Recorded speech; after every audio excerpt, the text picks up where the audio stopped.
folks, Marie here for some Real Talk with Coffee. And I wanted to hop on here today to say that just because you went through something doesn't make you an expert in it. And I'm saying that as somebody who has to remind herself of this fact often, right? But I just feel like we're in this space, especially as parents, sometimes where in our desire to help other people or our desire to be supportive, we sometimes assume that whatever experience we went through is somehow makes us an expert in something or makes us know more than other people. And I just think it's really important to remember that our experiences are our experiences.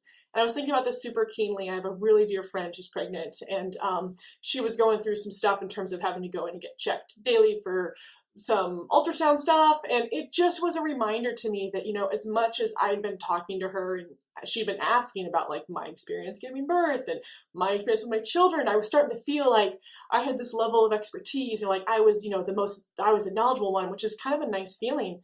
And then she was going through this, and I needed to figure out how to be supportive without assuming that I knew what it was like, because I didn't know what it was like. I didn't have the same complication when I was pregnant.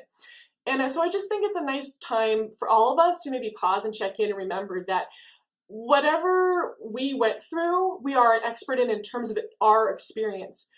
But our experience doesn't make us an expert in that thing, which is an important truth to remember, I think, with parenting. I think about this with teaching and with a lot of things. Think about what you know from your experience that's valuable to share and share away, but don't assume that your experience means you know it all. And we might know that in our heads, but it's important to remember that in our hearts and in our conversations as well. Just a thought. Real Talk with Coffee. Thank you so much for watching. As always, check out www.createbalancedlife.com for resources and sign up for the newsletter, which is really where I send my best stuff and also updates on Create Balance events. Thanks so much for watching.